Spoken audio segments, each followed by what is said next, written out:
अब एक अंतर्राष्ट्रीय खबर जो भारत से जुड़ी हुई है और जिसको लेकर के भारत ऐसा लग रहा है कि एक टफ स्पॉट में है। दरअसल अमेरिका में खालिस्तानी आतंकवादी, भारत ने डेजिग्नेटेड टेररिस्ट घोषित किया हुआ है उसको, गुरपतवंत सिंह पन्नू। उसकी हत्या की कोशिश के मामले में न्यूयॉर्क की एक अदालत के अंदर केस दर्ज किया गया है, चार्जशीट हुई है, जिसमें एक भारतीय नागरिक निखिल गुप्ता पर गुरपतवंत सिंह पन्नू की हत्या कराने की कोशिश का आरोप लगाया गया है। यह चार्जशीट बुधवार देर रात को सामने आई।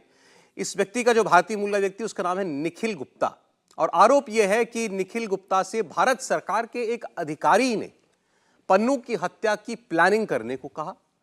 इस व्यक्ति ने आगे जाकर अपने एक सोर्स से बात की। वो सोर्स जुड़ा हुआ था अमेरिका की अथॉरिटीज के साथ। उस व्यक्ति ने इसके बाद इनको एक ऐसे व्यक्ति से मिलवाया जो कि इस हत्या को अंजाम देने वाला था, और वो व्यक्ति निकला अमेरिका की पुलिस फोर्सेस का एक अंडरकवर ऑफिसर। मामला सारा मामला खुल गया। मामला बताया जा रहा है कि मई महीने से चल रहा है भारत सरकार और अमेरिका के बीच में। जो भारतीय व्यक्ति है, सरकारी अधिकारी है, उसका नाम नहीं डिस्क्लोज किया गया, केवल चार्जशीट में उसका नाम CC1 लिखा गया है। लेकिन यह जरूर कहा गया कि यह CC1 नाम का जो व्यक्ति है, ये भारत सरकार की एक एजेंसी का अधिकारी है। अब इसमें कई मौकों पर खुद को सीनियर फील्ड ऑफिसर के तौर पर भी इस व्यक्ति ने बताया है। यह भी कहा है कि इसके जिम्मे सिक्योरिटी मैनेजमेंट और इंटेलिजेंस का काम था। अब सवाल यह है कि जो कनाडा कह रहा था कि हरदीप निज्जर की हत्या के मामले में भारत की किसी एजेंसी के व्यक्ति का हाथ है, अब अमेरिका ये बात कह रहा है, तो ये क्या भारत के लिए एक मुश्किल परिस्थिति है? कनाडा के मामले में तो भारत ने साफ कहा था कि ये झूठे बेबुनियाद आरोप हैं। यहां तक बात चली गई कि हमने वहां वीजा देने पर रोक लगा दी थी। उनके यहां पर जो कनाडाई हाई कमीशन के अंदर जो स्ट्रेंथ होती थी डिप्लोमेट्स की, वो हमने कम कर दी थी। ये सब कुछ हुआ, लेकिन अमेरिका के साथ भारत ये कह रहा है कि हम इस मुद्दे पर जांच कर रहे हैं। तो पहली बात तो दोनों मामलों के अंदर अंतर है, हम भी देख रहे हैं अंतर है, इसलिए हमारा रुख भी अलग है। और क्या भारत के लिए, कोई सरकार के लिए कोई चिंता का विषय है ये? देखिए, ये जांच में क्या क्या बातें सामने आती है उस पर निर्भर करेगा। अभी तक जो आरोप सामने आए हैं उसमें ये है कि निखिल गुप्ता की बात आई है। निखिल गुप्ता को चेक रिपब्लिक में वहाँ पे उनका अरेस्ट हुआ था, वहाँ से अब अमेरिका जो है वो लाया जाएगा।